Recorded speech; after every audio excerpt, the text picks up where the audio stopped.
जिसको एंजाइटी या panic attack हो रहा है तो उसको देख के आपने पैनिक नहीं करना। ऑब्वियसली कोई ना कोई सिचुएशन में ट्रिगर है जिसकी वजह से ये अटैक ट्रिगर हुआ होता है। उस सिचुएशन को चेंज करना है, डिस्ट्रैक्ट करना है। दिमाग में ही बैठ जाता है कि जब भी ये होगा मुझे इमरजेंसी जाके एक दफ़ा ज़रूर चेक करवाना है।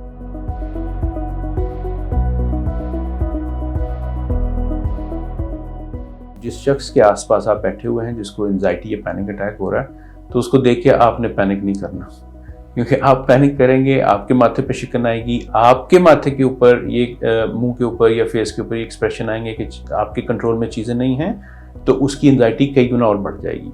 सो दिल पे हाथ रख के ऑल इज़ वेल कहना है। ऑब्वियसली कोई ना कोई सिचुएशन में ट्रिगर है जिसकी वजह से ये अटैक ट्रिगर हुआ होता है, तो सबसे आसान हल ये होता है कि उस सिचुएशन से उस शख्स को हेल्प आउट करके निकाल लिया जाए। अगर वो कमरे में कहीं बैठा हुआ है तो उसको बाहर ले जाएं, वॉक के लिए ले जाएं। अगर वो गाड़ी में है, गाड़ी रोक के गाड़ी से बाहर निकल के आराम से थोड़ी डीप ब्रीदिंग कर लें। सिचुएशन को ये हमेशा जहन में रखना होता है कि जिस सिचुएशन में ये अटैक ट्रिगर हुआ है, कोई ना कोई ट्रिगर उसी सिचुएशन में है या उस कॉन्वर्सेशन में है जो कॉन्वर्सेशन की जा रही है, तो उस कॉन्वर्सेशन को चेंज करें। अगर वो कॉन्वर्सेशन से रिलेटेड है, आपने पहले चेक करवा रखा है हॉस्पिटल में, इमरजेंसीज में, जब भी इस तरह की सिचुएशन हुई थी उन्होंने 1-2-4 घंटे लगा के आपकी सुइयाँ भी लगा ली, आपकी ECG भी कर ली, सब कुछ ठीक था, हार्ट से रिलेटेड कुछ नहीं था, तो बार बार इमरजेंसी डिपार्टमेंट्स में जाना, उससे फिर ये चीज़ें एस्केलेट करती हैं। हर दफ़ा फिर दिमाग में ये बैठ जाता है कि जब भी ये होगा मुझे इमरजेंसी जाके एक दफ़ा ज़रूर चेक करवाना है।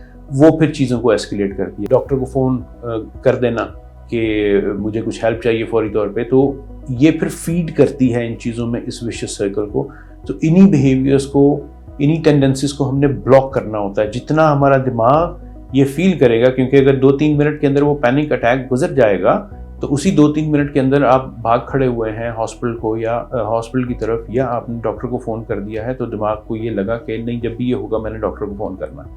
लेकिन अगर आपने डिस्ट्रैक्ट करके अपने आप को आप उस पैनिक अटैक में से, बाउट ऑफ एंजाइटी में से गुजर गए हैं, तो आपके दिमाग ने पहला स्टेप सीख लिया कि कुछ नहीं है, सब कुछ मेरे कंट्रोल में है, फॉर द टाइम बीइंग ये हुआ था, ये गुजर गया, आइंदा भी ऐसे ही होगा। तो जितनी दफ़ा हम इसको खुद से मिलके कंट्रोल कर लेंगे, सपोर्ट से कंट्रोल कर लेंगे, उतना ही दिमाग ये सीखेगा कि इट्स ऑल फाइन।